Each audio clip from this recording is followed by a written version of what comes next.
चलिए dear student, जैसे कि मैंने पार्ट 1 में बताया था गुना वाले प्रश्न साधारण ब्याज का, अब मैं पार्ट 2 में गुना वाले प्रश्न चक्रवृद्धि ब्याज का बताऊंगा। दोनों में थोड़ा थोड़ा सा डिफरेंस है, बनाने का तरीका एक ही रहेगा। इसमें चक्रवृद्धि ब्याज लिखा रहेगा, इसमें भी गुना रहेगा। जैसे स्क्रीन के सामने मेरा क्वेश्चन देखिए, फर्स्ट क्वेश्चन क्या लिखा है कि एक धनराशि है, चक्रवृद्धि ब्याज पर 3 वर्ष में 3 गुना हो जाती है, तद अनुसार वह मूल राशि की 9 गुना कितने वर्षों में हो जाएगी। क्वेश्चन क्या बोल रहा है, चक्रवृद्धि ब्याज का क्वेश्चन आ गया। तो पहले डायग्राम विधि, फर्स्ट मेथड डायग्राम विधि से बता रहे हैं।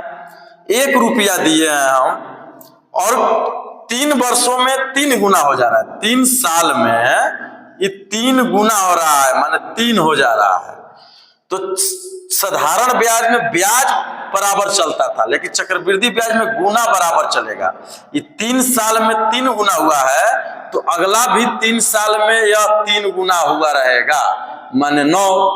आपसे प्रश्न क्या पूछा है कि कितने वर्षों में 9 गुना हो जाएगा। 9 मिल गया, तो कितने वर्षों में 9 गुना हुआ, 3 और 3 6 वर्षों में।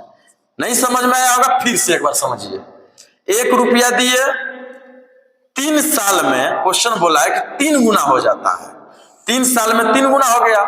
तो चक्रवृद्धि ब्याज का नियम कहता है कि जितने साल में जितना गुना हुआ रहेगा, उतना ही साल में आगे भी उतना ही गुना होते रहेगा बराबर। तो 3 साल में 3 गुना, तो आगे भी 3 साल में फिर 3 गुना, तो 3 और 3 का 9। और क्वेश्चन में पूछा ही है कि कितने साल में 9 गुना हो जाएगा। तो 3 और 3 6 साल में देखिए 1 का 9 गुना 9 मिल गया। ठीक है, ये तो पहला मेथड। दूसरे मेथड के अनुसार भी बना सकते हैं। दूसरा मेथड क्या कहता है कि जब आपको दूसरा टाइम T1 बाई T2 बराबर 1 बटा पावर। अब पावर है क्या, इसको समझते हैं। जो लास्ट में पूछता है, लास्ट में गुना,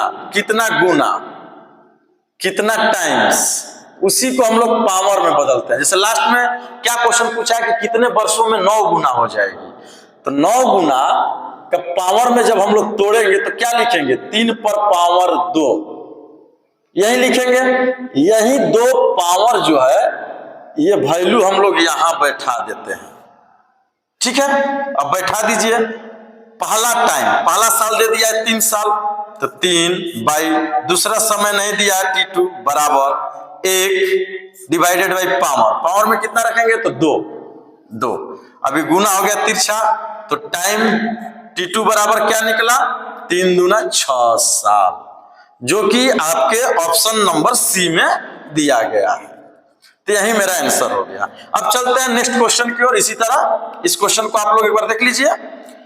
अब दूसरा क्वेश्चन फिर सेम है, इसी तरह का है, चक्रवृद्धि ब्याज का ही क्वेश्चन है, लेकिन डाटा चेंज है, डाटा चेंज करते रहता है एग्जाम में आपका। देखिए दूसरा क्वेश्चन में दिया गया है स्क्रीन के सामने कि यदि वार्षिक चक्रवृद्धि ब्याज पर कोई राशि 5 वर्ष में दुगना हो जाती है, माने 1 रुपया दिए और 5 साल में ये 2 गुना हो गया, माने 2 का गुना हो गया, 2 मिला। ठीक, तो कितने वह राशि कितने समय में 8 गुना हो जाएगा। तो अब चलते जाइए, 5 साल में 2 गुना होगा, तो अगला भी 5 साल में क्या होगा, 2 गुना होगा, मतलब 4 2 दूना 4। फिर अगला 5 साल में फिर 2 गुना हुआ रहेगा। चक्रवृद्धि ब्याज का नियम कहता है कि प्रत्येक साल उतना ही गुना बढ़ते जाता है।